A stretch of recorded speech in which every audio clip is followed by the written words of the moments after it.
We're still here. We've survived. I can't believe it. We've somehow survived. You keep trying to kill us, but we're still here. And cue the music, Mr. Barry. Oh, that well-known tune that we've used before? Yes. Brilliant.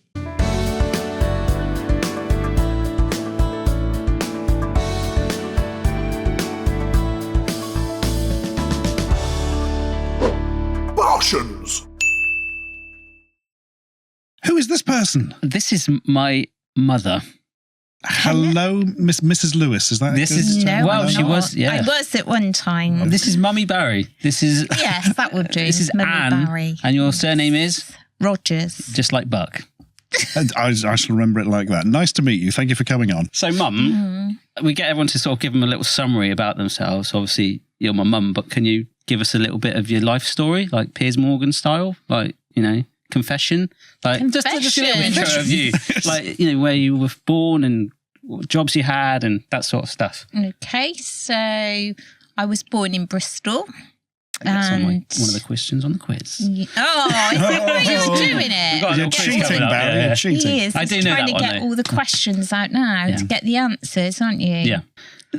Well, you are the middle of my three children. I am. Barry. Was he a difficult middle child? He was. We definitely knew he was around. Yeah. I remember when you were playing swing ball with Dad, because my mum and Dad is divorced. This is your version of it. No, like they were in the sways of love, right? Yeah. Every Tuesday evening, my mum would ship up my big sister, because she was going to be the star. She was like, it's going to be the ballet. It's taken her to this real posh ballet school in Clifton, which is very posh Cliff, bar, yes, but I know very Cliff. nice. Yeah, that is nice. And then they'd be like, oh, come on, Barry, we'll shove you in the car as well with a dog. Like this happened for like 3 years. I'm like, she's going to be the star in the show. And I was like, yeah, come on, we're going to play swing ball. And then there was this moment when my mum and Dad were like having this massive game of swing ball, and I just wandered off, and they were like still in the like having this real good game. And That's because you wouldn't play. I can't remember that much, but You didn't Were want you to ever play. found? wait your turn. Game. Well, no, it's like Mrs. Barry and I like that with the kids. Now, wait your turn. But I just wandered off and found this sort of thing that I thought, it's a rock, I'll jump off it. And we went there the other day, and it's actually quite a big old sort of semi-cliff thing. And I just jumped off it and sprained my ankle. And I just remember like going like that, and my ankle almost pointing the other way, hobbling back to my mum like a T-Rex. And my mum and dad just going, hang on. Still playing swing ball a minute. Come back here. Like, myself, mum. Hang on. So your parents were playing swing ball, so you jumped off a cliff. Well, this is That doesn't seem a reasonable response to me. Attention seeking. It wasn't. I wanted to go for a walk. I don't know why. I got to the edge and I was like, I'm going to do it. And I can't believe. And I remember there was an old woman with a little Yorkshire Terrier. I nearly said Yorkshire pudding then. Imagine walking a Yorkshire pudding. That'd be amazing. She was just like, oh, you wouldn't do that again, would you? Like, no. Just like, Mum. You're like, come back in a minute. We've still finished our game. Not on. No, but we used to do that every Tuesday, innit? Pack it up and my sister would do dancing and all that. No. What jobs have you had then, Mother? I remember you working in a deli in Sainsbury's. You had a little netty hat, didn't you? Keep your head clean. I want to hear more about young Barry. Oh, gosh. What's Barry. Did you ever get called to the school because young Barry had been naughty? I wouldn't say he was naughty. He was very shy. I was shy at school, actually. Well, Yeah. I was as well, actually. Really shy. Although I did throw a chair at someone at secondary school. Yeah, I don't know if you're quite about that. Classic shy behaviour, as any psychologist will tell.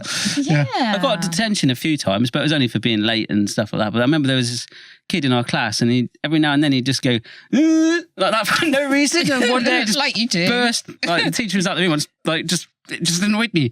So I threw a chair at him, and the teacher walked in. The teacher walked in. Attention seeking and temper. It was. I wanted to I think it was English lit or something, and the teacher walks in halfway through, and there's this chair leg sort of flying towards. There was nothing wrong with him. He was just every now and then he used to.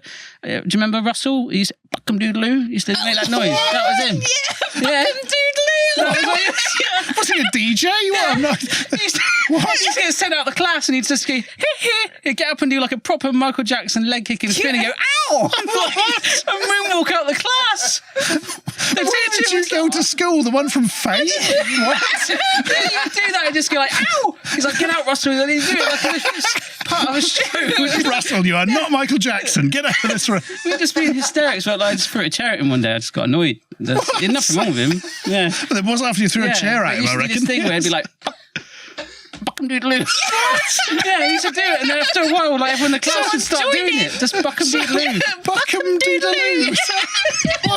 I don't know. So, for the benefit of people with audio only, Harry is saying buck 'em doodaloo whilst moving his hands backwards and forwards. Slapping a table. As if, slapping an invisible toe. Yeah. Why did he say buck 'em doodaloo? What does it mean? Back in the day, we all started saying it as well. So I'm like, buck 'em doodaloo. Like, I don't know. Oh, you remember Russell, don't you? I do remember him. Yeah. Well, I did get that was called a duty teacher. That was the next level up. So, although you just got told off. You didn't really have to wait anything. So detention, you had like 1 hour, on the naughty step, and that was not nice. But yeah, I didn't have that much. I was a good boy, sort of. Yeah, most of the time. He was very shy when he was at preschool. He'd only go through the door and cling on to Auntie Daisy's leg. Who's Auntie Daisy? I've never heard of Auntie Daisy in my life. And that's the thing that you do. It's not actually my auntie. Everyone's your auntie when you're a kid. Oh, go to the shops with Auntie so-and-so, or that's Auntie. Well, it's not my auntie. She ran the Uncle preschool. Jeff. Who's Uncle Jeff? No, never my relatives. Oh, Uncle so-and-so's coming around. He's a bloody milkman. No, I'd come back and pick you up after 3 hours and I'd say, had a nice day. Oh, he's with my just 12th auntie this week. Been clinging on my leg all day. You didn't just play. hang on, would I? Yeah. Making this up, Barry, you look genuinely distressed. Who's Auntie Daisy? That's the funniest thing. Yeah, I've never heard of her in my life. You're probably too young to remember. Sounds like a cartoon or something. So you can remember Buckaroo, but not Auntie Daisy. Buck 'em doodaloo. Buckaroo's a game with a horse or a donkey. Buck 'em doodaloo. Honestly, he's like build it up. He wouldn't go buck 'em doodaloo. You can't go straight in with a buck 'em doodaloo. You got to build up to it. Yeah, you have $5. But before you know it, you got like everyone in the class going. Yeah. I'll tell you what, your teacher is now dead. I imagine he jumps off that cliff after you. My God. Yeah. Barshens.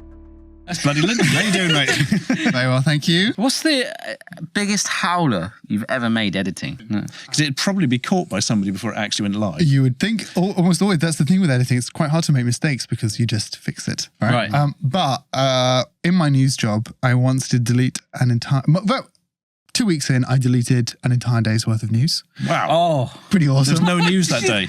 yeah. How did it, yeah. No, it's the 10 o'clock news. Yeah. It's 11 o'clock now. Yeah. Basically, how it works is like these, BBC and all these news organizations, they just pay like a pool service, like Associated Press, basically, or Reuters, to send them. Like all their cameramen go out and shoot all the like news from all around the world, and they send them back by a satellite to the newsroom, blah, blah, blah. And CNBC were a very low budget company at the time, still 4.3 when I started, and had a very bad kind of content management system, like how the editors and people would deal with the incoming, like all this footage, blah, blah. And so it turns out it's possible if you just click a wrong button, rather than going like send to timeline, you go send to TX, and it starts transferring like about 20 hours of footage, raw footage, and it will take like 3 days and you can't cancel it. And that footage becomes unavailable while you're doing that. And this is what I did in my second week of my first ever job. And the guy came in. Designed this system. It was absolutely atrocious. And these are like this tiny little box, and it was just one above. One above. And the guy came in and he said, my producer said, good morning, blah, blah. And I just pretended like nothing had happened. And I had no fucking idea. So what happened in the end? And then he was, they were obviously then, people start going crazy. Yeah. We've got no footage, blah, blah, blah. We need to put on Dad's Army reruns. So, again, check it on. So I just denied everything, I don't know, nothing to do with me. I just arrived, blah, blah, blah. I had no idea if that was going to work. I was like, proper like shaking, No, now I wouldn't have cared that much. But as it was like, this is my big break and I've completely fucked it up. But basically what you did, they just took everything from, you kind of illustrate the same stories with like generic B-roll footage, which was on tape. Okay. So, you just like really old, grainy, crappy buildings and stuff, and they just get away with it. Yeah, yesterday's news out again or something like that. Pretty much. That's changed. It'll be fine. Do you ever pick up any stuff on the raw footage that you're like, ooh, that's nice? Do you have a Apart from blackmail Barshens. bank? Barry's channel. I mean, With some sass. what are you saying about those sponsors, Barry? Yeah. Just We say how great they are. Yeah. Kids, can you just smile for God's sake? Do it again. Yes, it tastes nice. I love your children. My mouth actually. is filling with vomit, Daddy. You're tough. I'm a Choke it down. vegetarian, Daddy. No. This is for all sausages who like sausages. They're paying me £50. Half of the stuff unused in Barshens. I could die, Daddy. I could die, Daddy. £50. You want a Christmas? Hey, we made it. Sorry. Oh, God. I was going to say, half the unused stuff on Barshens, I remember, is us apologising directly to you. Yeah. Isn't it? We would keep the cameras rolling for ages. It wouldn't exactly be a tight punch. Oh, there you go. No. Yeah. Just, chatting away. Yeah, Well, I mean, behind the scenes Barshens, it's there was just a lot of Paul and Eli just going at it. It was. We found that was just generally always like that. And turn up arguing and bless them. Yeah, there's a line. It's like a little bit every few episodes. It's charming. Yeah. When it's 15 minutes in a row, you fucking. Oh my God. How do we end this? Okay, cool, guys. Slowly fade to black. Yes. There was someone we were just like that. Oh God, bless them.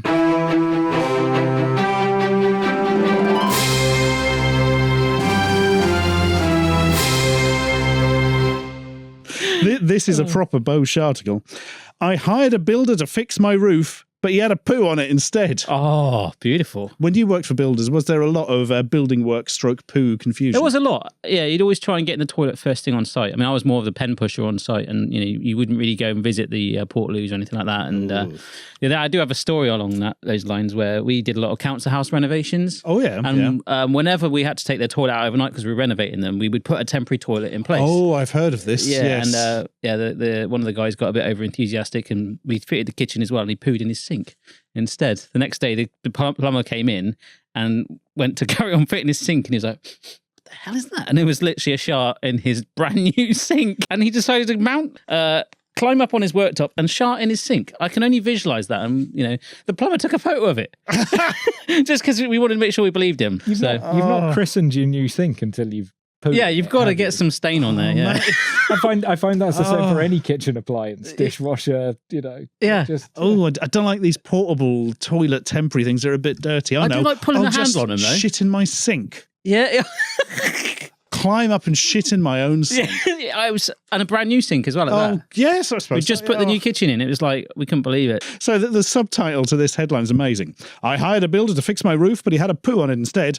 He claims some was shoved down his chimney. Oh.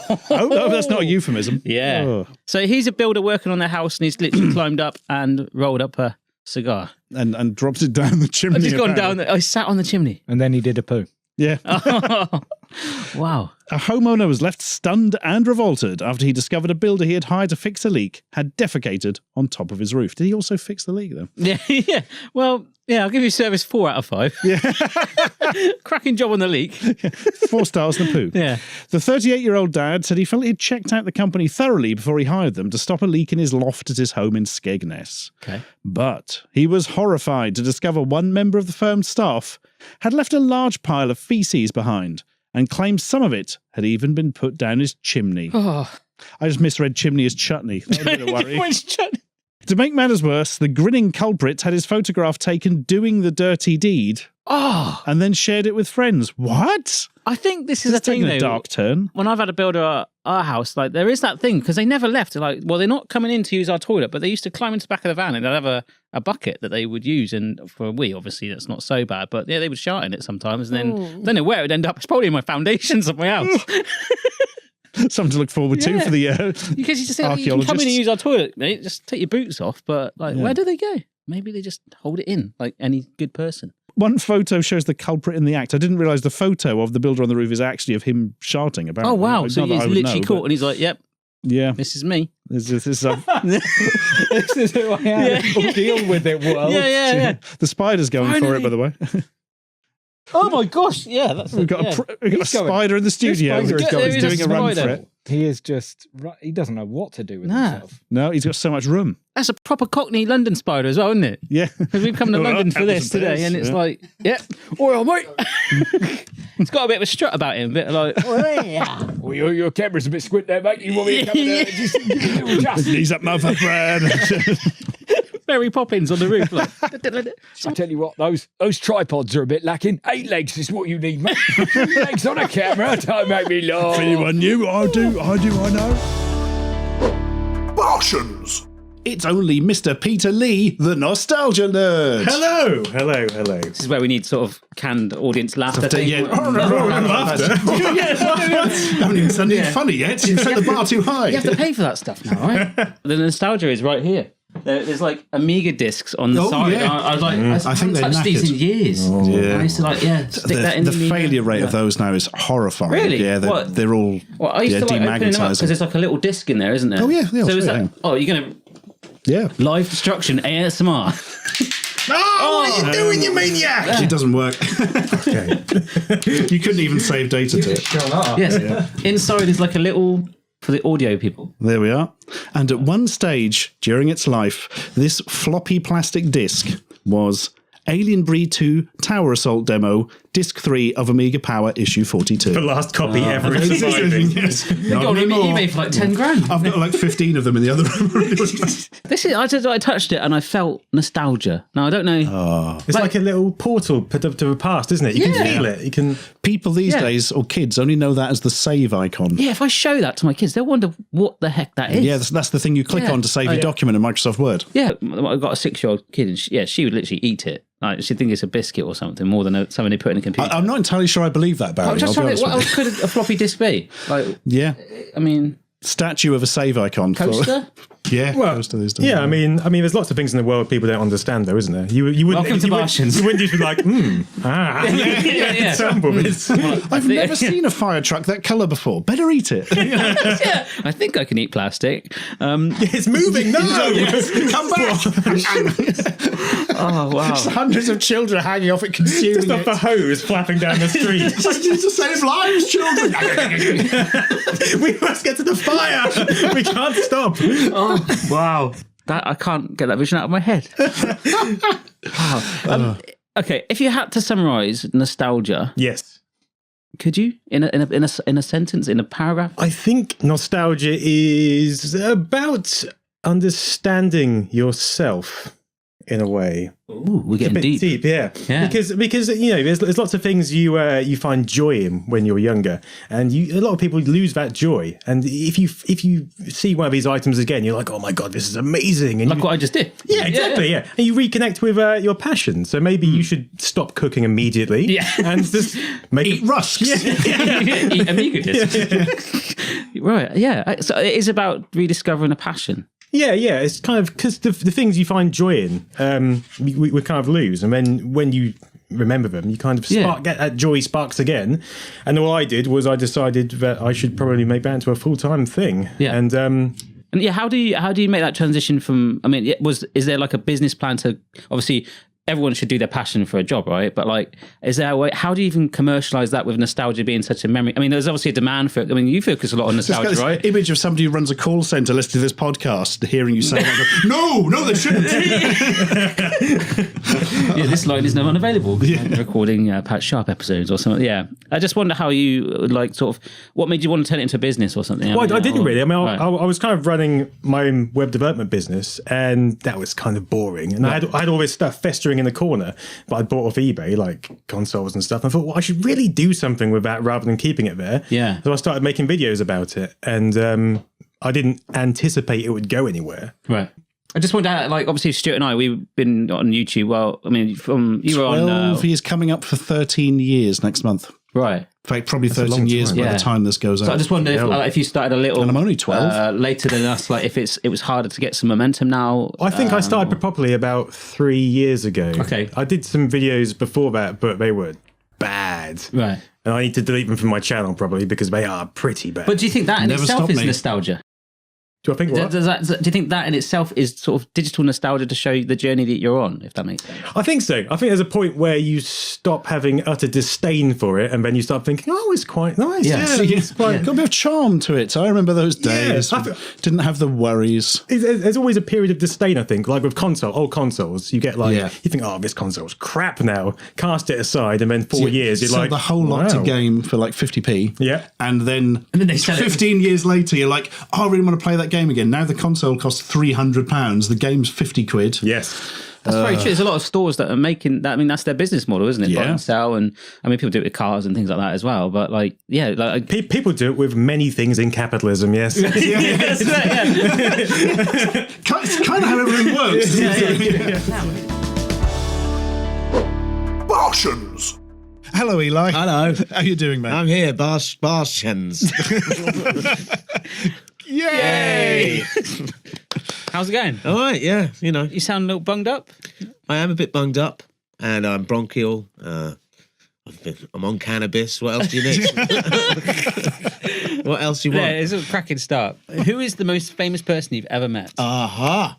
Sting. I didn't meet him. He was in a restaurant. Let me think. I was in the same restaurant. And I wasn't welcome. Who is the most? We've actually met, as in spoken to. Ideally, or I've been in the presence of many greats. Okay, Thank you. I was at a gig. I was at a rock gig at the Café de Paris in. Oh yes, you know that in place? Paris? Yeah. No, it's in Central London, Piccadilly Circus, and what's his name? Freeman. What, the Hobbit guy? Oh, Martin Freeman came in and was talking to the guy I was backstage, and he was talking to the one of the guys in the band, and I had one of those moments. I was like, oh, ooh! I felt all sort of awkward because he was really famous. I realised. Yeah. He was really, I mean, and also, someone who I would want to, who I was jealous of, massively jealous of their fame, because he's famous as a film actor. Yeah, and The Office as well. And wow. That's me and Riyadh weren't we in like a hotel years ago, and we walked out and Martin Freeman was there or something? Yeah, I know him through various things in the past. So I've met him a couple of times. I think that's the most famous person I've ever seen. Right. Yeah. I was going to meet Freddie Mercury. What? Oh, but He's we dead. were palmed off with Sacha Baron Cohen. No, we were palmed off with Remy Malik. No, was it the lead singer of fucking Duran Duran? Oh God, Simon Le Bon. We were going to meet Freddie Mercury, Wow. but instead we met Simon Le Bon. How the heck did that happen? We were like, Simon Le who? And do you know what? To this day, I flipping hate Duran Duran. I don't get it. I do not get it. Yeah. That's like me saying, "Oh, Eli, let's go for a really nice meal at the Ivy," and then we end up at KFC. You know what I mean? Yeah. But they do good gravy. Mind you. Hashtag spawn. Mind you. Freddie Mercury might have got a bit When was this roughly? If you were lucky. Saying anything, but yes, Have you he's seen probably the on drugs. movie? Did you see that? I didn't see that. See what? Sorry, the Bohemian Rhapsody. No movie? interest. No. It's But going what to be I've heard- sanitized and What I've heard is like in the film, like the fictional Brian May and the other guys, Roger Taylor and the other one. Yeah. I can't remember. Apparently, in scenes in the film which they had the final veto on and sort of were helped with the writing of, he's like comes in and he's all drunk or whatever, and they on drugs, and they go, "Oh no, Freddie, you need to rein it in, Freddie. Stop it. You're jeopardising the whole group, You Freddie. must be straight edge like we are, Frederick." Yeah. And that's not the case at all. Really? They were huge debauched. All of them they're were at all it. on it. Yeah, Okay. yeah. Oh, so they've made him look a little bit more. Brian May's head didn't get like so that. it's revisionism, so- which I object to, and I'm just not into it. The whole cult of personality around him. He's a great lead front man, obviously. Barshens. What is the most embarrassing situation you've ever been in, Stuart Ashen? Oh God. I can't say a couple of them because it would embarrass other people as well. Oh, can you censor them? No, not really, because that's kind of integral to how they worked. I tell you, No, I don't really get particularly embarrassed. I'm not that kind of. So you've never been sick on someone's shoes or. No. Oh, I was. Yeah. Okay, that's a good one. Again, I didn't really care because I didn't particularly care about most of the people involved. But years ago, when I worked in an office.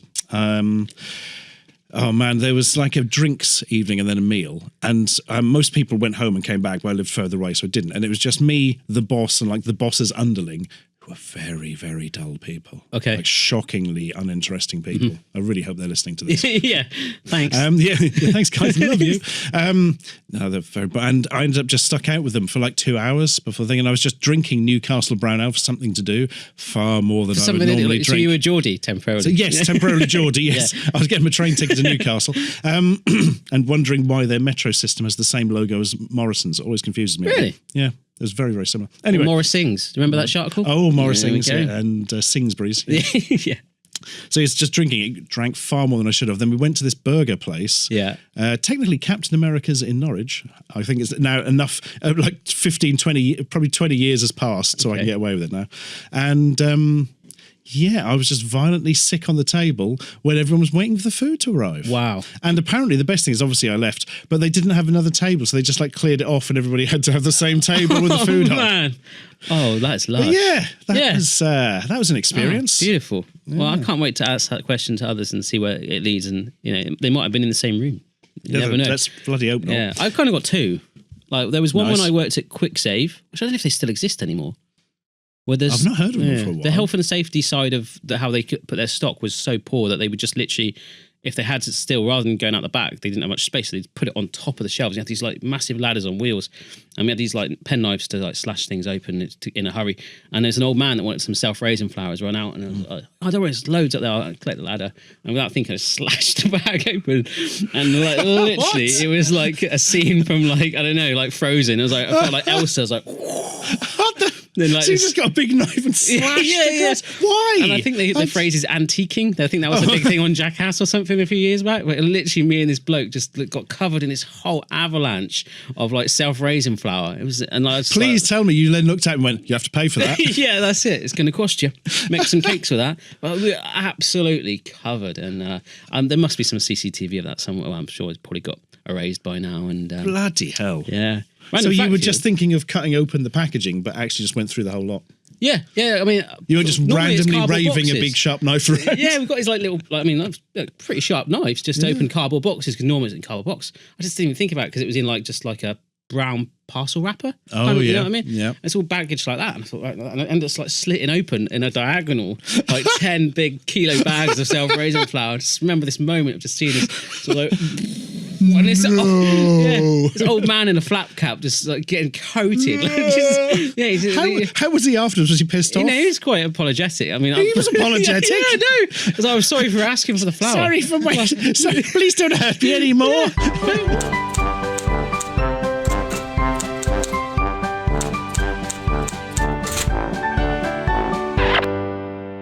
Mr. Larry Bundy. Hello. How are you doing? I'm doing good, thank you. I've been sitting here for the past week and you've been ignoring me. It's not fair. It's not your time yet. This is from Philip Adams. Would you rather have an easy job working for someone else or work for yourself but work incredibly hard?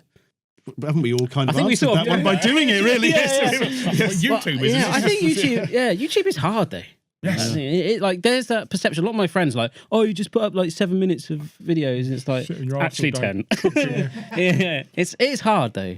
So I think, but it's that balance of I've always wanted to work for myself. It's definitely. Coming up with new ideas each time. That's the hard bit. Yeah, absolutely. And then it's staying original, because I think, especially in the food game as well, it's becoming saturated, because if something's popular, then all the other food people will copy it, and it's kind of like Jamie Oliver taking my beans on toast, stealing my internet fame. That's it. There's only a finite amount of internet that goes around. I think there is that perception though of like, oh, YouTube's really hard, and but there can be people that start YouTube for the wrong reasons as well. That's just to make money, and then that'll just But did you ever enjoy somebody who would do my fucking admin? That would be nice. Yeah. When you just get a really sycophantic fan. Yeah. Right, time to abuse some kind of weird power relationship. Yeah. Do all my admin, fill in the forms, answer the emails. Yeah. I definitely don't miss working for someone. Did I tell you that story about I used to work in EE or Orange? I used to be a T-Rex. That is my generic typing code, like a T-Rex thing. The T-RexTyping.com. Oh yeah, there Sorry, you're working for T-Mobile. It was like it was just like working in a morgue, and there's someone sat opposite me, almost like this, and like we were typing, and I was, oh, mate, do you want to go for lunch? He's like, shush, you can't he's watching. I looked over, and no joke, there was the team leader guy literally staring at me as if I just committed sin. And I was like, oh no. He's like, you know, if you want to, they had this little AOL instant messenger style internal. He's like, message me if you want to go for lunch. I was like, yeah, but it's literally lunchtime. I'm about to go get a sandwich, and he's like, no, you have to like message me. And I'm like, okay, and I just walked out the door. Just like, gone. It's 9:30. Yeah. Which is lunchtime. Done half an Second hour. breakfast. Like Tetris. Yeah. There we go. Bloody hell, that sounds miserable as hell. Yeah. I've had, rotten job. I once started a job, and they're, really glad you started here, because the last guy doing this job killed himself. Oh, really? It's like, that's good. Oh, yeah. Yeah. I'm the second Ashens. So you appeared on TV then? Yes, I've been a contestant a few. I was in Games Master in the audience once. On cool. Series 2. So was that the old school when the budget was quite low in the church? Because it started off quite the basic. One, the one that's supposed to be oil rig. Oh, nice. Yeah. But it's a water pump house in Sudbury. How did that go? It started off in the cathedral, then it went to the budget was really low. I read a big blog post on it. It was pretty cool. Oh, yeah, it's probably the most popular programme on Channel 4 at the time. Yeah. By a margin, I think, wasn't it? I think it beat the news or something ridiculous. Didn't it? Like, seriously. Trevor McDonald was like, no. I got rust splinters from the banisters. Oh. You know, sod to get out. Yeah. They try and pick them out. They just disintegrate even further. It's the blood Like poisoning. I had brown hair, palms like that. Oh, and septicemia. Free septicemia. Tetanus. You want a golden joystick? You want to? Yeah, you want a tetanus shot, yeah. Dominic Diamond did this, Did it wrong. Did it wrong as well. Yeah. Great. So you appeared on the game show, what was it, with Violet Berlin? Sorry? Yeah, head to head. Right, okay. And is that like going head to head with another person at a game or something? I sat behind a giant brain that spun round. Wow. Bloody hell. I don't know this programme. It sounds I've put it frightening. on bloody YouTube for years. And it's there, is it? Don't watch those gaming shows. How dare you don't think I watch YouTube? I just upload videos. So you can find it on YouTube. Yeah, I've got it on my YouTube channel. Yeah. Okay. Oh, be sure to check that out, people. Thank you. Yeah. Yes, my YouTube channel is youtube.com/Larry. Oh, that's good. You got it in there. I wish I had Barry. Vanity address, yeah. Yeah, nice. So were you battling a brain then? They had a giant replica of a brain. Yeah. It basically was like vacuum cleaner pipes and with lights and that. Yeah. You had a tiny little monitor, and you looked at it and you played the kid on the other side. Oh, right. And if you won, you won a game of Yahtzee or something. Oh, did you win then? Or? Yes, you win 10 times. You win a mountain bike. Oh, wow. Hey, and you got the mountain bike? I did. What did you do with the mountain bike? Put it behind the shed for the rest of eternity. What's a fat kid going to do with a mountain bike? I really, really hoped you were going to say, I sold it and bought more games. No, I'd have been like, I was hoping to get like an Atari Jaguar or something, but no. No, it's behind the So shed. does Violet Is Berlin it still there? Yeah. It's been 20 years now. Oh, wow. That's a video in itself, isn't it? Yeah. Larry's Unboxing. prize bike. You have to fish beyond the dead Christmas trees. And Wow. Does Violet remember that episode? Or she does remember me. Wow. Cool. Because, pulled a restraining order on me. Did you say there was... That was her own bike. He didn't win it, he just took it. Yeah, it's mine now. Yeah. I didn't even win. I just... It's mine. Wasn't even on the show. Dragging it. I saw you dragging it in from the back, and I love that. So was there another show that you were on as well, did you say?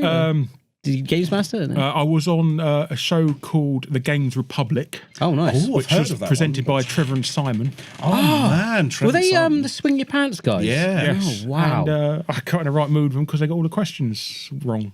There was a question for true or false, the Sega Dreamcast has a 56.6K modem. No, it's 28.8, wasn't it? 33. Oh, but I said, wrong. yeah, it's false, it's 33. And he said, no, it's 56. But that's true for the American and Japanese one, but the British one is 33. Yeah, exactly. Wow. So that shows how really pedantic and bitter I am. I can remember something from 20 years ago. Wow. Did they Trevor even and make a Simon. broadband adapter for the Dreamcast? They did. They did. Was it about 150 quid on eBay. Whoa, is it Japan only? Or was No, it in America. Oh. We didn't have broadband over here at the time. No, so it would have been useless. It's all dial up. Get off the internet. I want to ring my mum. I've run up a £50 bill playing Fantasy Star. Oh, really? Oh, it's a good game, though, isn't it? Oh. All I remember is some kid who hacked the game dressed as Knuckles used to mock me for being in purple. Not getting another bitter. I've got over it now. I have, honestly. One day I will track him down. Barshens! It's bloody Gannon, isn't it? Hello, everybody. How are you? Mr. Gannon here. Yeah. You were, I believe, for a period, a professional ghost hunter. You know what's weird? It's kind of like an oxymoron to be a professional ghost hunter because there's nothing professional about it. Right. And ghosts aren't real. Yeah, I was going to say that is something of a problem. That was my thing. Like, if you are, say you're a ghost hunter, Ryan. but then you admit ghosts aren't real, is that kind of like cancelling each other out? If you want to know the reason why I got into it, outside of obviously my fascination with Ghostbusters, because that's where it stems from. But so around about 2012, 2013, I had a really tough time, and I was like going through. Oh no, it was much earlier than that. Hang on. I want to say maybe 2010. So I was having a really rough time. I was in and out of like mental health clinics and things like that. I tried to commit suicide, so I had to make it real, but it was true. I had failed. I was in and out of CBT. I was having a really rough time. Jobs weren't going well. Comedy was not doing too brilliantly either because I was doing stand-up at the time. And after my second suicide attempt, I went to see a doctor, and the doctor referred me to a psychiatrist, and the psychiatrist just, to boil it all down, you know, saw that I was living in a really shitty little room on my own. I would go to my temp job, and I would come home into my tiny little, it was like a cell. Was that in the UK? Or? That was, I was living in North London at the time. So I was doing that, and it was driving me insane. And the psychiatrist went, you just need to get out, and, you know, if it will help you to meet other people because you're not doing it right now. And so it was like, well, what shall I do? Shall I take up a sport? Shall I maybe go fell walking? Shall I get involved in climbing? Shall I get involved in a library or local activities? I went, no. I went, no, I'm going to hit this mic stand. It's like, no. What I thought I'd do was I'd go ghost hunting. And that was because when I was in my darkest hours, I was really obsessed with shows like Most Haunted and Ghost Hunters and Ghost Hunters International and Ghost Lab. And the list goes on. Ghost Adventures, Ghost this, Ghost that, Ghost Hunt. It's mad, right? And I was obsessed with those shows, but at the time there was a rising culture of what I called like supernatural tourism, where for about £40-50, you go on a ghost hunt with quote unquote professional ghost hunters at a haunted location, and you spend like 9 till 3 or 4 in the morning at this location doing a ghost hunt. So a psychic takes you around the venue, goes, oh, I'm seeing ghosts here, and oh, I'm sensing this here. Can you sense that there? And then the ghost hunters go, here's all the equipment that you can use tonight. And usually it's the same stuff you'd see on these self-same shows like Most Haunted. I haven't seen any of those shows. Okay, so is there like the Ghostbusters has that thing where they like fling it on the floor and it... No, because that would imply that things happen in these shows.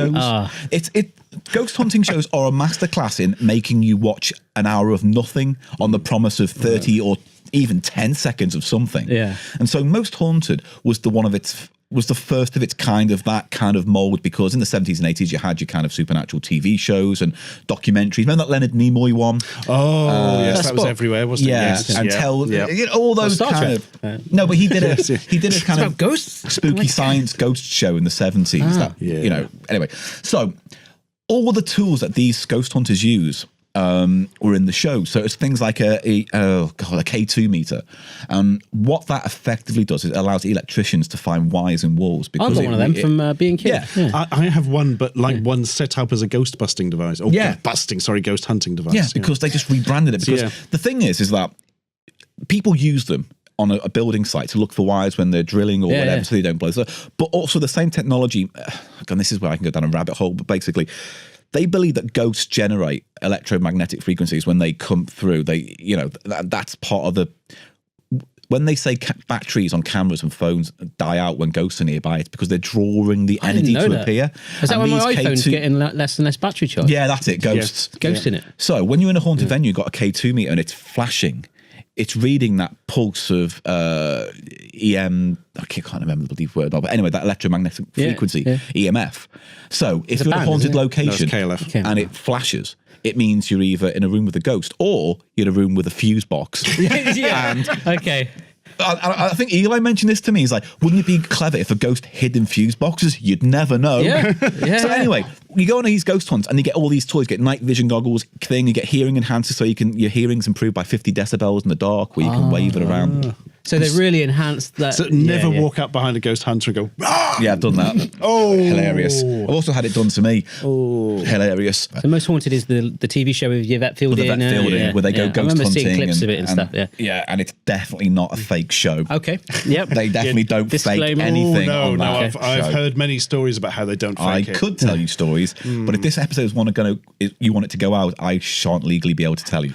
And so we started this tour called Psychic and Signs, which is meant to be a kind of live ghost hunt in a haunted theatre, with the audience getting involved with live Ouija boards and tests and ghosts, this, that, and the other. And I was the host. I became the host of it because they were looking for a host.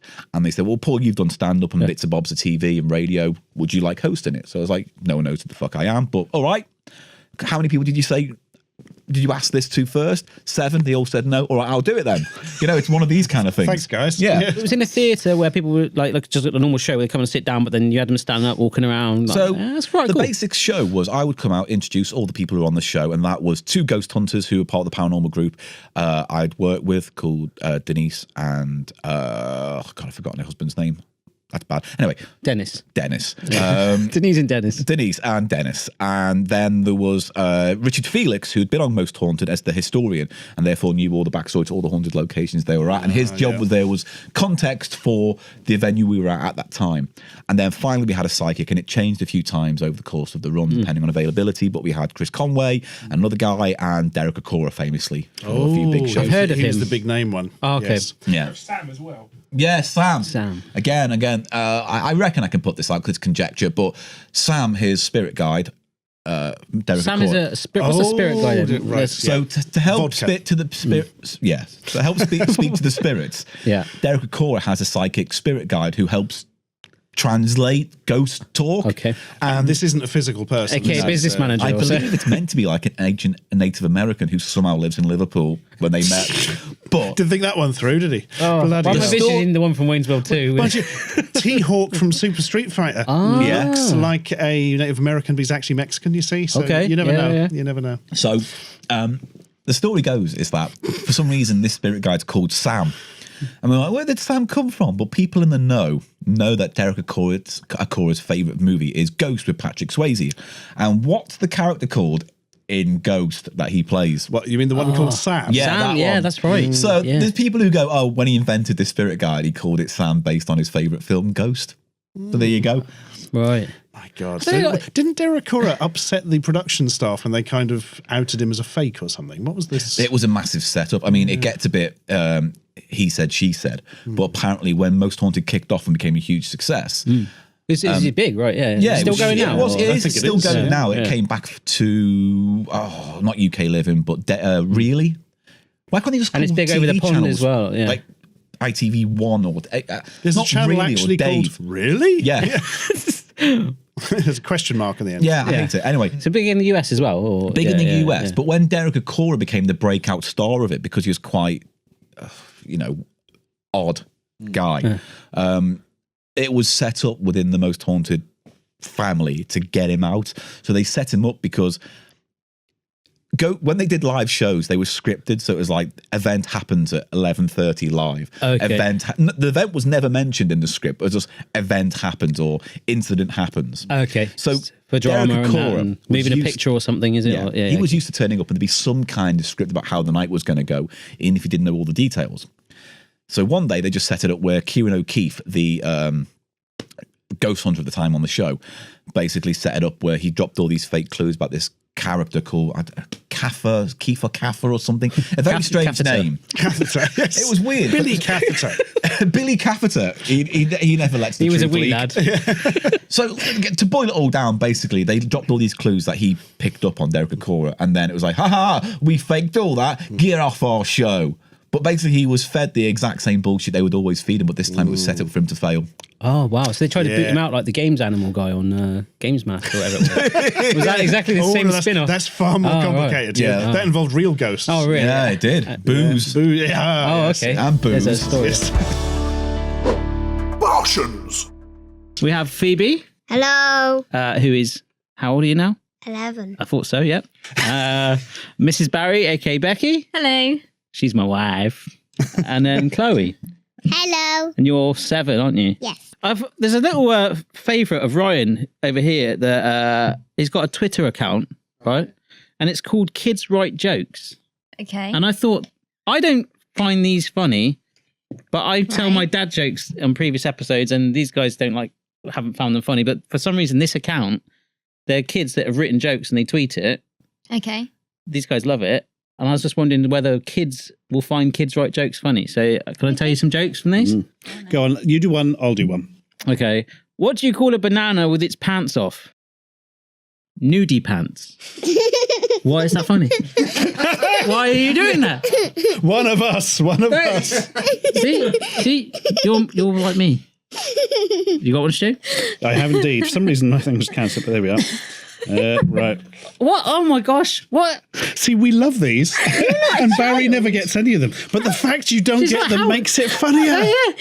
What's she crying? You are. Barry, why do you have stupid legs? Why do I have stupid legs? I don't know. Why do you ate too many frogs? So that was. I didn't even hear that joke. Why do you have stupid legs? You ate too many frogs. I didn't get that one. The first one really got you. What is funny about the banana with its pants off? Nudie pants. What is funny about nudie pants? Are you not find it funny? No. Two pigs are eating food. One pig eats too much and he throws up. The other one says, "Don't make more. We are not going to eat it all." Oh, that is an odd one. Yeah, I think she peeked at nudie pants. I think. Yeah, I think I might have. Knock knock. Who's there? Penguin. Penguin who? Red eyes. I have no idea. Adults love it. See. Yeah. All right. What do you call firewater? Firewater. Firewater. Firewater. Firewater.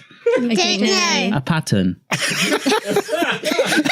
Oh my god! It's technically true, I suppose. I just don't get them.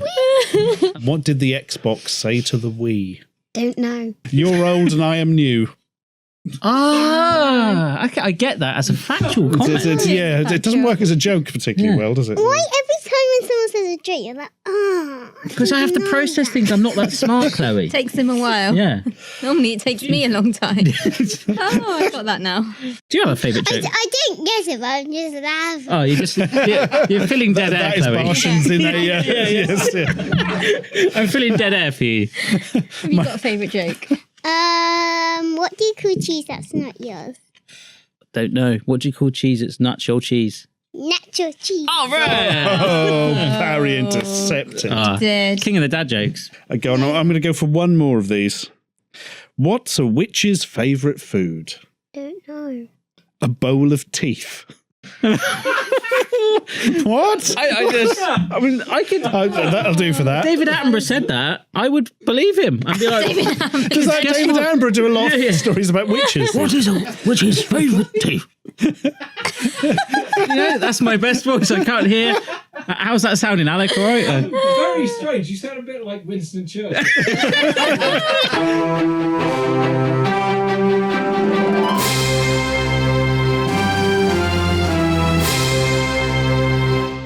It's only Ryan, isn't it? It bloody is, no. Hello. Hello, mate. How you doing? I'm all right. How are you? From the Metro, man who dated a cockroach for a year. What? And had sex dreams about it.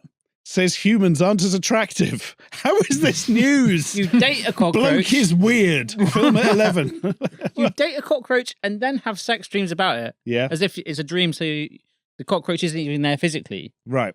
So my main problem with this is, how can you date what is your main problem with this? Everything else is fine. What's the main problem? Maybe slightly self-evident. I don't like his hair. Apart from that, fine. Yeah. How can you date a cockroach? You can't. A cockroach won't know it's being dated. I don't think it's a mutual relationship, is it? This cockroach is not given consent my girlfriend to go now. to the restaurant. You're mine now. It's not on Tinder or anything. Yeah. Just a cockroach. Like, oh my god. So well, it didn't say no. They say when you know, you know. Oh. But except it doesn't. No, Yeah, it's this very one-sided knowing, isn't it? One man who knew instantly he'd found the one had to sadly deal with her death when she passed away a year into the relationship. I think that says a lot because cockroaches are fucking sturdy. Yeah, absolutely. If it's a nuclear war, he's fine. But the one for Japanese man Yuta Shinohara was a cockroach. And because he wanted her to live forever within him, Yuta decided to eat his lover. As you do. And then shit her out again. It's like, does he not know how this works? Yuta explained to Asian YouTube channel Asian Boss, which I'm really hoping specialises in liars, how he bought the cockroach, lovingly named Lisa, from Africa. and even had sex dreams about her. But Hang don't on, worry. but so he bought the cockroach from Africa. Does he import it? Yeah. Yeah. I'm pretty sure they have cockroaches in Was he Japan. like browsing online? Well, that's fit. Yeah.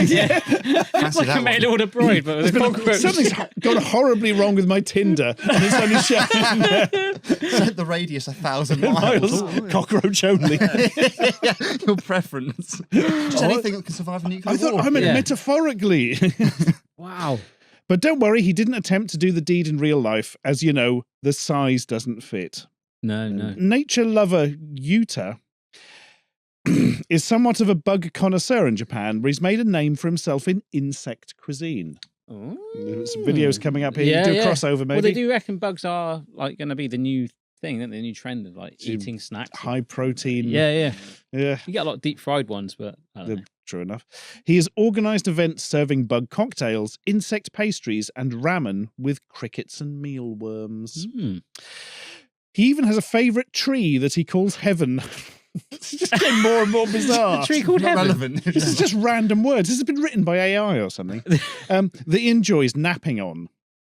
Yuta showed the presenter of the channel his fave tree and then proceeded to tell her about his one true love. When the interviewer asked whether the couple had communicated, Yuta replied, "Of course not. It's a fucking cockroach, Nathan." Yuta replied, "It could have been my imagination, since I got too attached over time that I started to feel as if we were communicating." Oh, it's starting to let go a bit now, isn't it? Yeah, It's it starting really is. Pennies dropped. So, yeah. Oh, no. We were 100% serious. No human girl was as attractive as Lisa. Lisa was my first love. I pictured doing it with her many times because I really liked her. Where?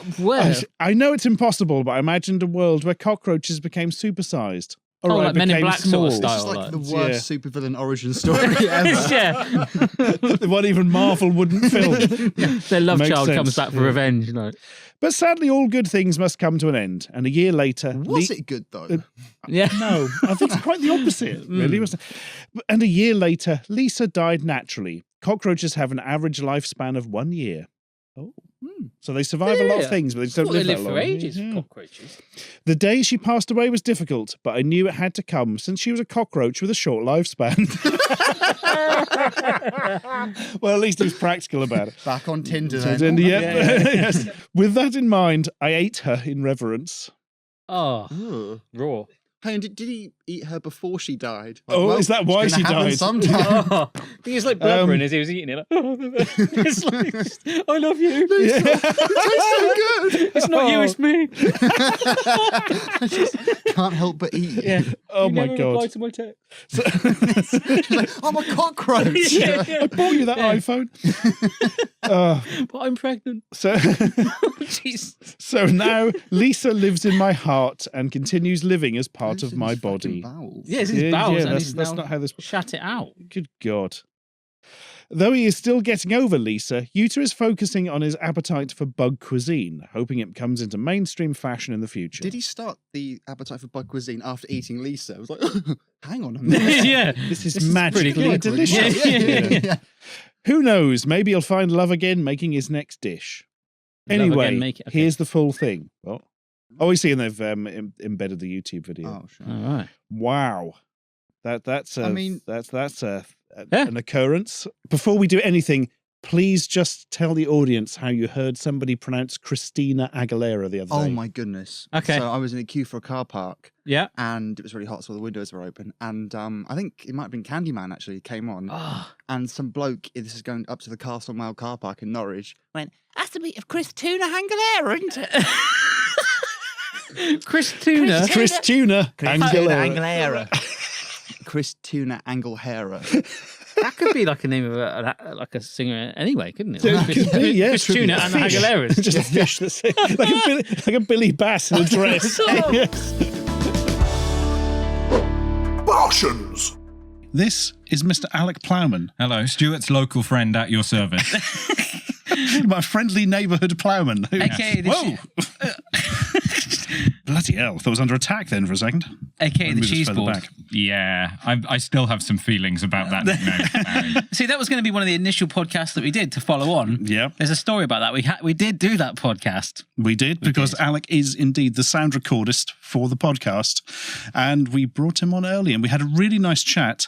And one of the cameras, being a YouTube Space one, it was like their super expensive camera, compact flash card, and it died. And we lost all the footage. Yeah, so this is not my first time on the Barshens rodeo. No. I now need you, I'm afraid, to perform for the audience and tell us what is possibly one of my favourite ever anecdotes I've heard from anyone, which is your coffee habits at university. Oh, okay. Sure, we can go down that You will route. love this, Barry. Okay.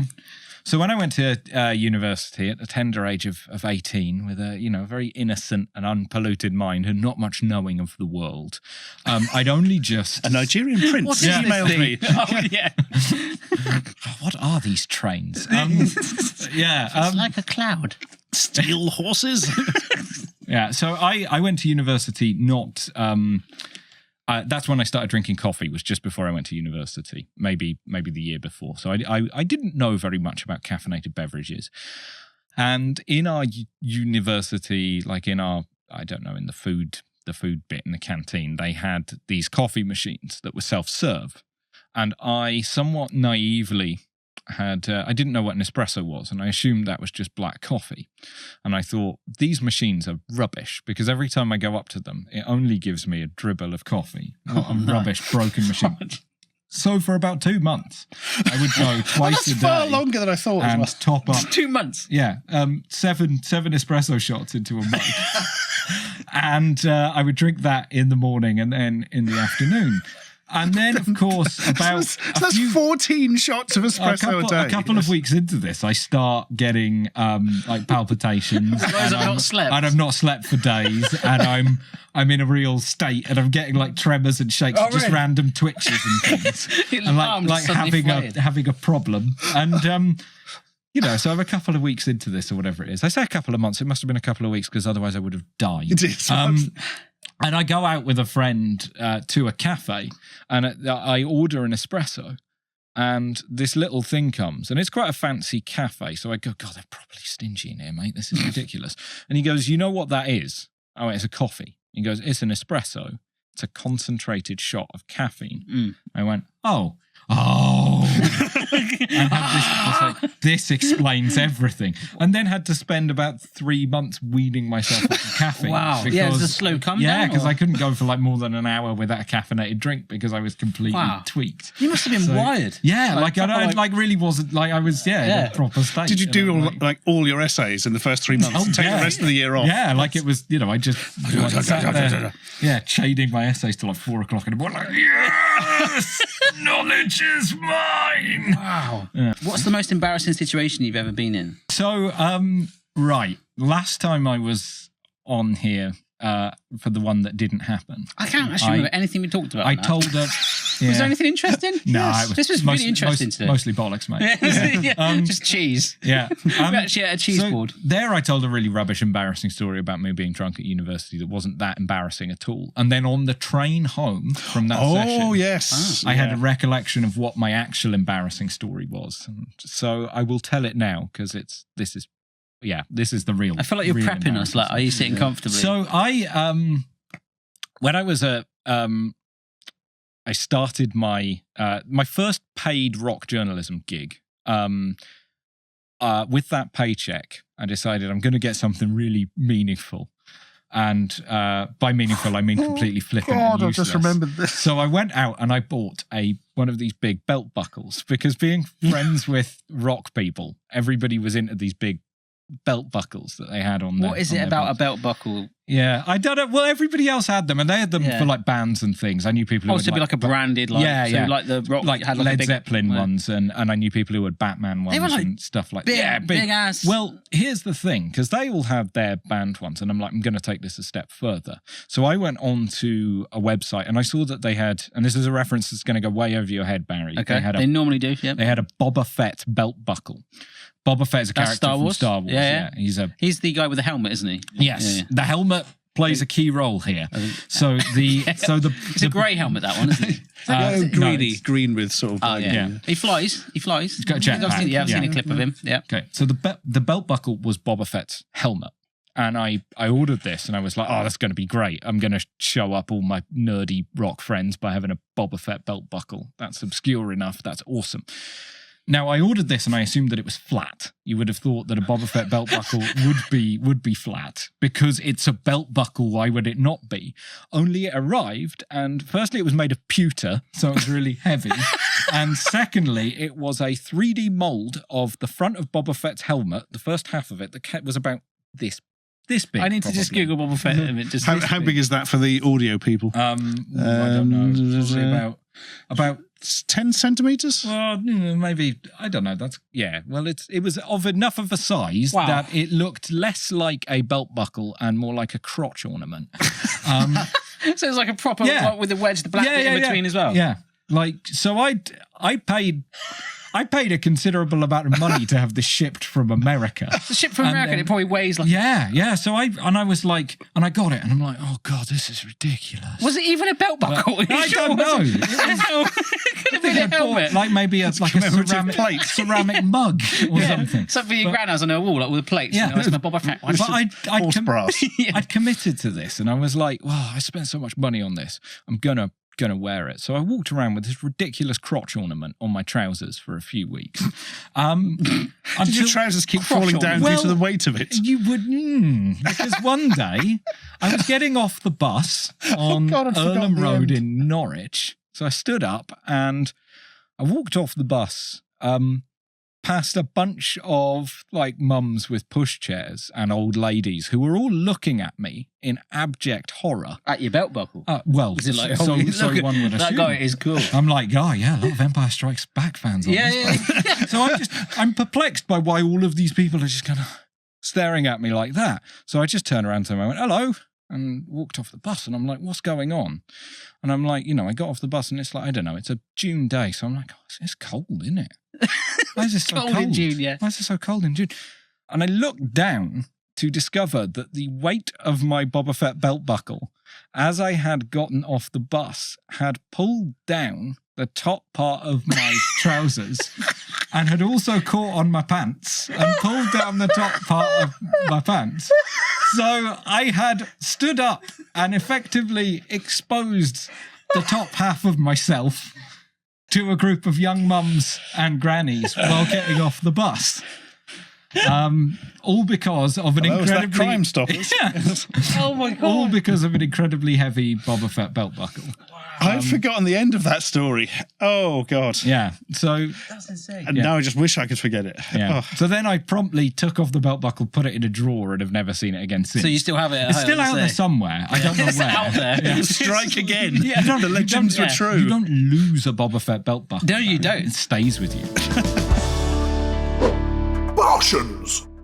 Shall we try and do this game? Go on then. What is this game? You know the mouth openers? Oh, yeah.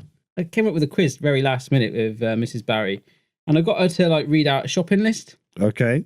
It's 5 items, but I wanted her to not rather than go apples or chicken. I wanted to go, I'm going to get a chicken so I can roast it in the oven. So she's done, yeah. 1 or 2 are quite easy, and there's another 2 or 3 that are I added an enhance an extra few lines on it. All right, so this might not work.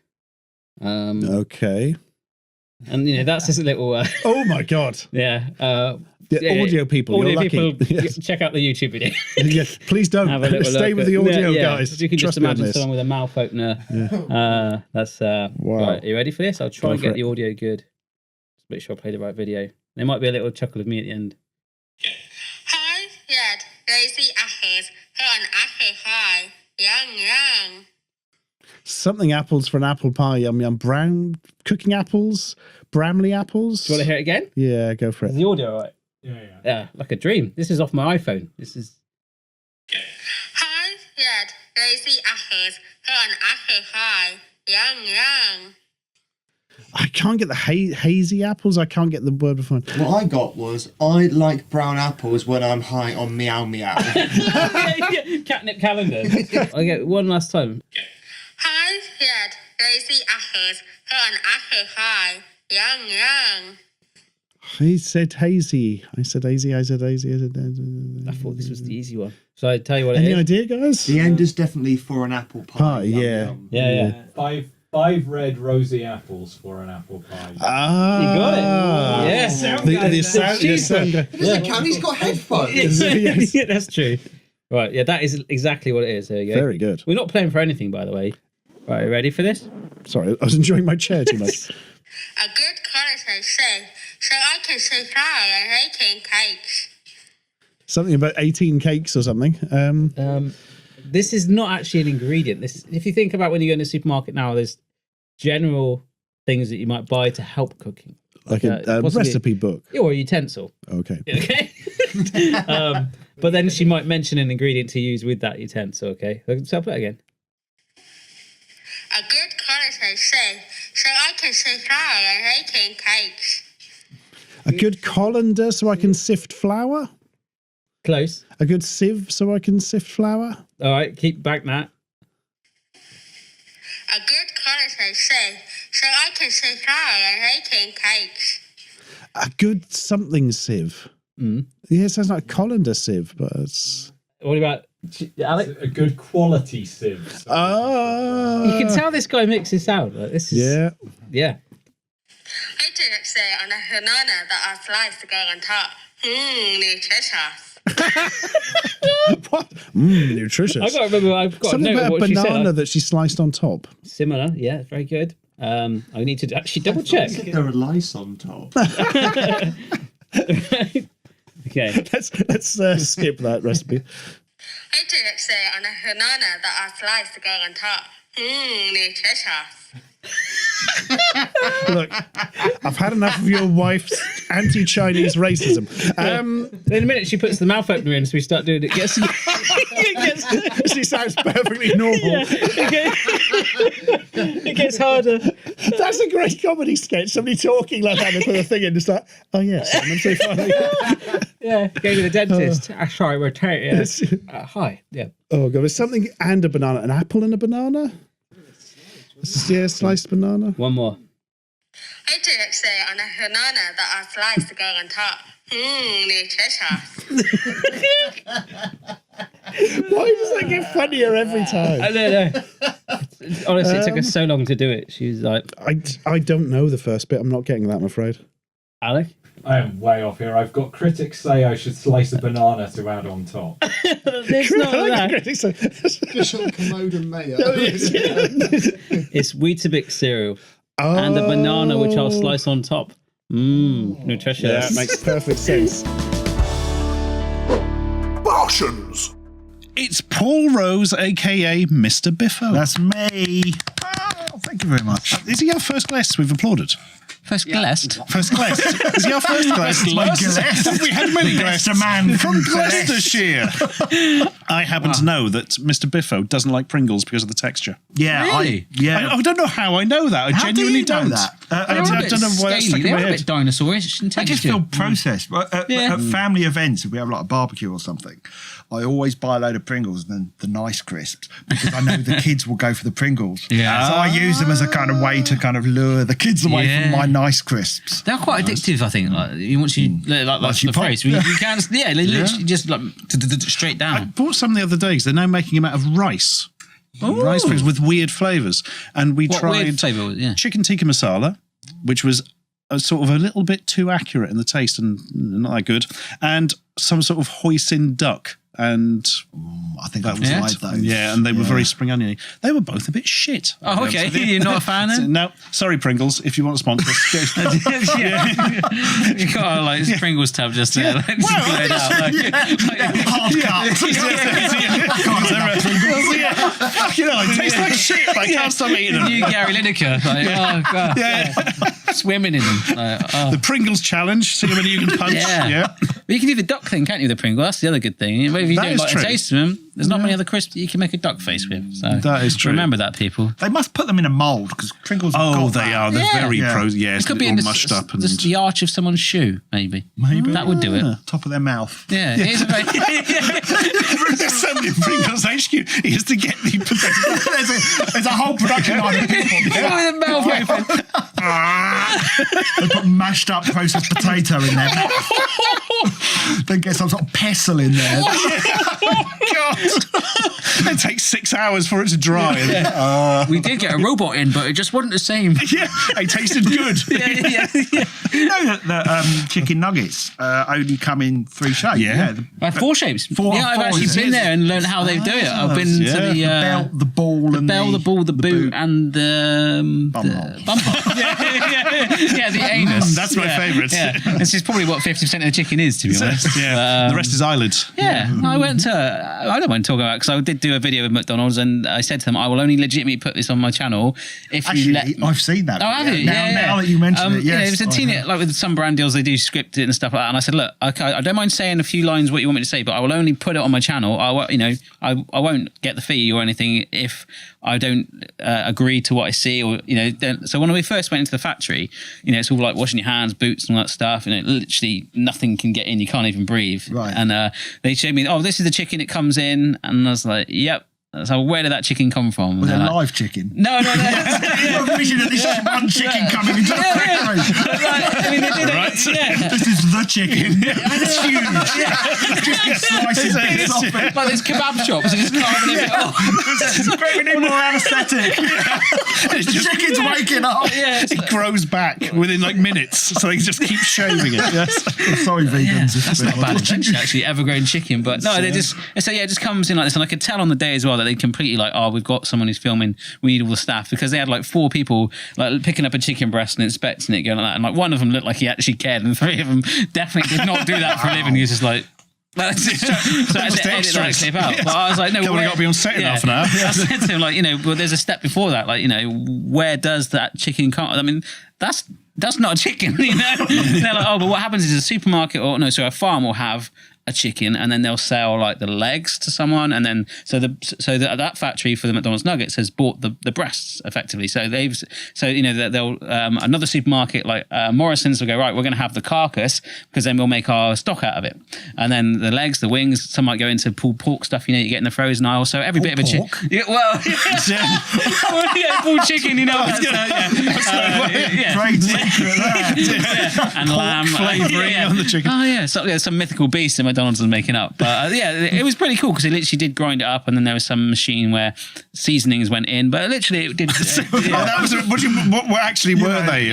Seasonings. It's just They said, what is it? It's just celery, salt, and a few other things. And I was like, no, but it definitely did look like, because I've replicated it at home, and it was pretty cool. And then they basically make it into this huge mass. So they grind the chicken down, and then so they've got a sheet of chicken, and then they roll it through a stamper. So the 4 different shapes: the arsehole, and the boot, and the bell, and the ball, and the whatever. The bell and the ball.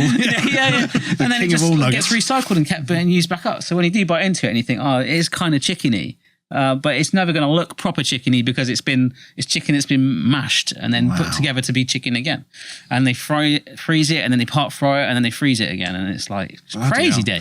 My big question is, did you go into the factory dressed as the Burger King? The Hamburglar running around eating nuggets. Alarm start. Snipers running. Was the most famous person you've ever met? Well, I don't know if this counts as meeting, but it's probably my... That's my mum that went down that territory. She said we went to a Janet Jackson concert. No, what was it? We went to Kelly Clarkson concert, and she met Kelly Clarkson. We actually were just in the audience. Well, mine is in the same ballpark. However, when I used to work at Wembley Stadium, Kelly Clarkson concert. I met Barry's mum. You're my dad? Hang on, not that old. No, I know. So when I worked at Wembley, I got to see a lot of gigs. And we used to get, it was really cool on event day. Really cool, he says, because this is about food. On event days, we used to get given a snack box with, it was great, you sandwiches, crisps, and some juice. And there were 3 of us working on the scoreboard. But we only needed 1 person to turn up for event day. So it was great. I used to get 3 snack boxes on those days. But I used to go and sit out in the stadium and have my lunch. And on this one particular day, which was the Freddie Mercury tribute concert, funnily enough, I went and sat out in the stadium, and I was right at the top, at the very back, so like directly opposite the stage. And I got my snack box and I had my Just Juice, and I was thinking, I was sitting in there and I was thinking, because normally on events, the stadium is like really bustling. There's like kind of trucks sort of going around, and there's people doing it on the rigging, and people kind of laying out sort of pads on the grass to protect the grass. And I was saying, it's really quiet in here. There's no one around. And then a load of musicians kind of came out on stage. I couldn't quite see who they were because I was a long way away. And then a singer, and it was basically Queen and David Bowie, and they came out and sang Under Pressure in a completely, to me, like a private, literally, and I found out years later in a biography of David Bowie that he had specifically asked the stadium to be cleared for his sound check. Wow. So it was me and David Bowie and Queen in Wembley Stadium. And Under Pressure is, anyway, one of my favourite songs of all time. You had your private gig? Yeah, I had a private Queen and David Bowie gig. I just got this vision of him after he finished. Nice one, lads! Cheers, Paul! Do you want a crisp?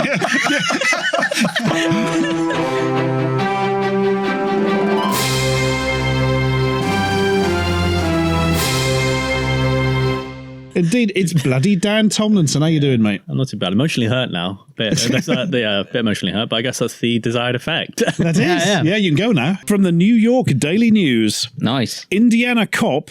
I presume that's like a cop from Indiana and not Indiana Jones' brother or something. Yeah. Indiana cop apologizes after falsely accusing a McDonald's worker of taking a bite of his sandwich. Wow. Okay. Wow. So he's at the McDonald's and he has accused a staff member of nibbling on his purchased burger. So, yeah. The sheriff's deputy, known only as DJ, Benicio del Toro from The Last Jedi, told the Indianapolis NBC affiliate's WTHR he noticed several small bites when he went to heat his meal up at the station in Marion County. I know. So he bought a McDonald's burger and then he reheats it? Yeah, apparently. Okay. Can you do that? I don't know. Yeah, you can. It'd be bloody disgusting. Would you want to? No, you wouldn't. You wouldn't want to. Ludicrous. There's something like McDonald's burgers where they can't rot as well or something. I was reading it. There's some guy just let one mummify and dry out in a drawer. And he's like, it's so full of preservatives. No, that just happens to food if there's no water introduced. I'm not saying McDonald's is like great or anything. Yeah. You have to introduce them properly. This is so weirdly written. He noticed several small bites when he went to heat his meal up at the station in Marion County. I noticed several small bites, said DJ. We're just leading in with journalism. God. Hashtag SEO. Yeah. I know I didn't eat it. No other people around, so I was like, I'm going to report this to McDonald's. See if they can get that taken care of. Jesus. Wow. Take him out and give him a beating or something. Because he's the sheriff, he can get... Yeah, he can make things happen. Yeah. I was going to say, he's obviously got a lot to do. Like, as far as, There's not a lot of crime around here. Crimes go. Yeah, buy a burger and not actually eat it. Like, somebody's bitten my burger. That's exactly how he speaks, I reckon. That's a very American accent, isn't it? What accent was that? Well, yeah, it's West Country. Yeah, yeah. I'm really disappointed I went and transferred now. I'm going back to the UK. If I'd known there was going to be bites taken out of my burger, I never got on fucking plane. Right. It's not a sort of thing I expect in United States America, if I'm honest. Land of the free my bum. My free my bum. Here, Doris, guess what's happened? They've only gone nibbled on my burger. I thought Trump was going to put an end to this nonsense. Look at that. If anything, there's more bites taken now. I feel lied to. Make America great again. Make my burger whole again. After returning to the restaurant to complain, DJ was offered free food, which he refused. I just wanted to find out who the person was and have management deal with that person in the appropriate way, DJ told WTHR. It's not about Laurie's French fries, it's about justice. Justice, Doris. Burger justice. That's a t-shirt slogan. Burger justice. Just a burger shouting. Just the name of a sort of restaurant that sells burgers. Well, not the hero you want, I'm the hero you deserve. Now, where is he? Oh, fucking hell. I just read the rest of the line. Jesus Christ. The sheriff's department ended up launching its own investigation. Oh my God, that can't be. So he would have instigated that then? Apparently. Wow. Luckily, we've got unlimited resources here, so let's get on it. Doris? Get forensics down to McDonald's. Oh my God. Maybe maybe just give it a rest, DJ. Maybe we solve some murders, yeah? Oh my God, I love the fact now it's gone to the title screen of like True Detective. Yeah. And it's like all this kind of like, one We're of those making like... a Netflix doc right now. It's coming soon. Took a bite off my burger over crime. Occasionally they just stop and look out the window of the car and there's all these murmurations of birds forming a giant McDonald's logo. A little nibble out of it. Yeah. Then it's like cuts them in the police car, like it's like, I believe the human species is a mistake, but my burger needs better treatment to it. Stuff like that. He's gone southern suddenly. He's been there too long. He's adopted the accent. DJ don't know where he's from. The sheriff's department ended up launching its own investigation. That's so crazy. Fucking hell. And concluded that DJ just forgot that he ate some of the sandwich earlier in his shift. I wonder how they came to that conclusion. It turned out, Doris, I was the monster all along. That's the whole episode. That's a what a twist! After months and months of forensic investigation. Forensic investigation. I like forensics. I can confirm that I just forgot. I love the fact. I love it as well. It's just like it ends with him like just a still shot looking to camera like that, and then it just fades to black and white, and then the text comes up. DJ took his own life out killed With Gary Jules' Mad World in the background. All around me, holding this burger, it's breaking down. The burger's suddenly like, Justice. Doris moved on very fucking quickly.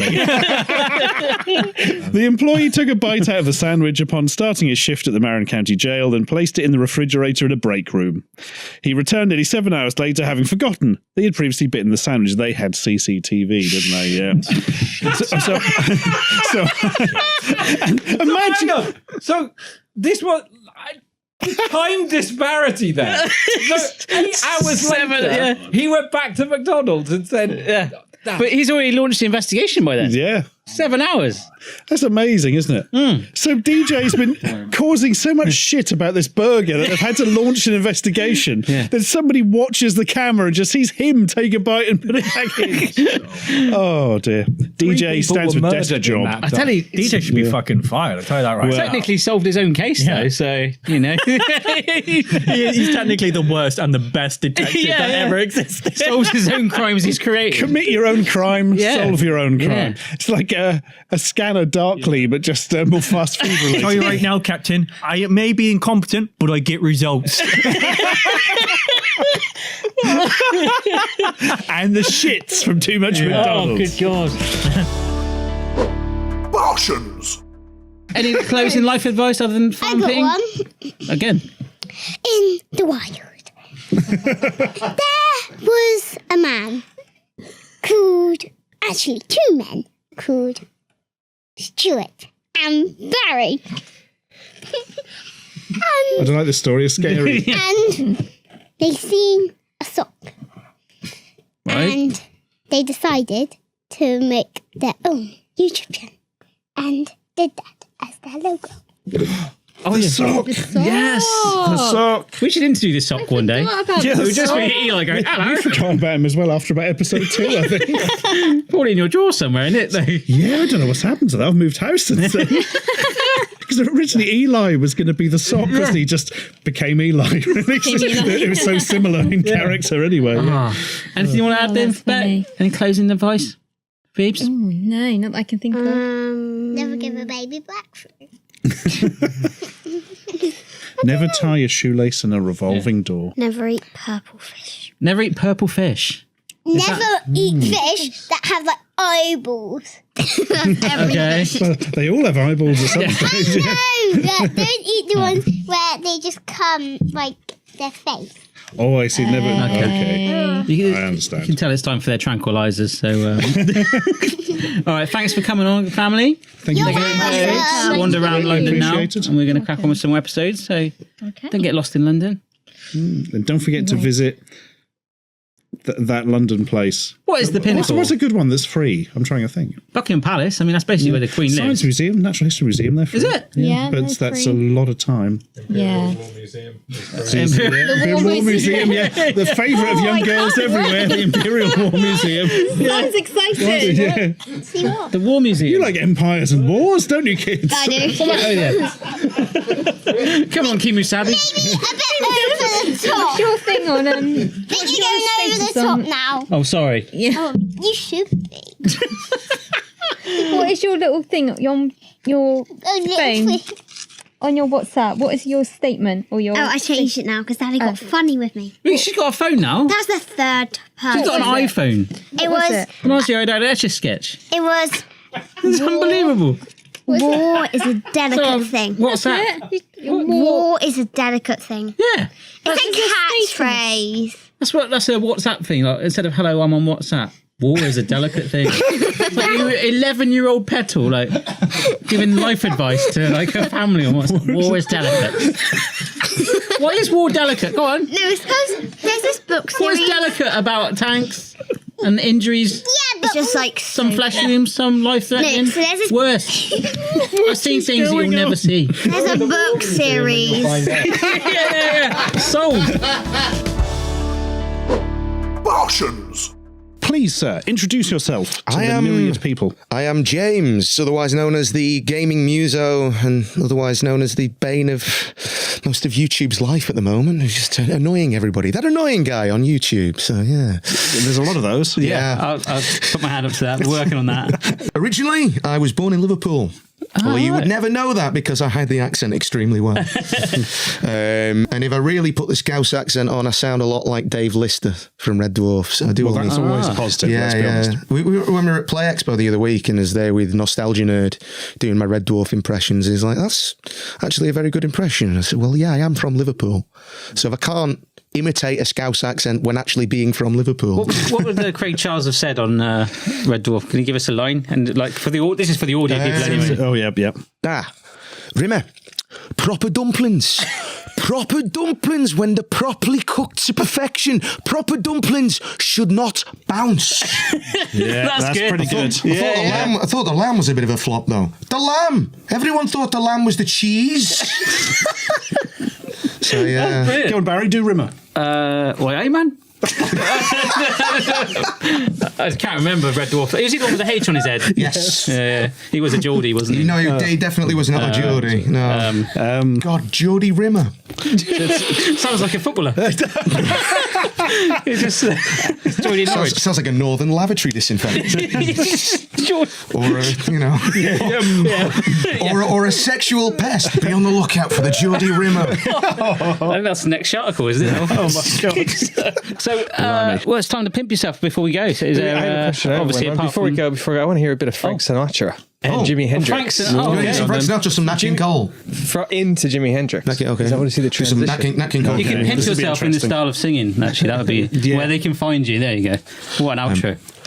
When I fall in love, it will be forever, or I'll never fall in love.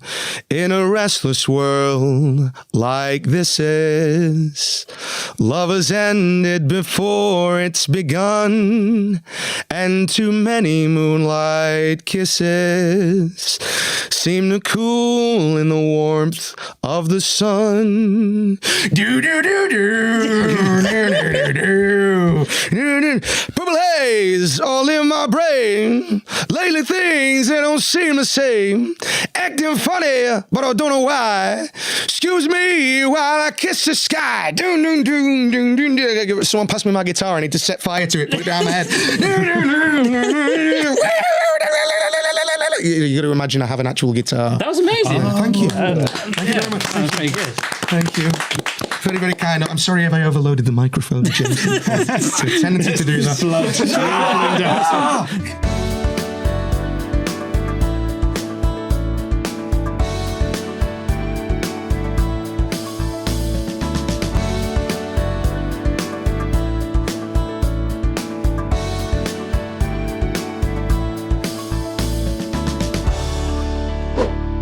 Barshens.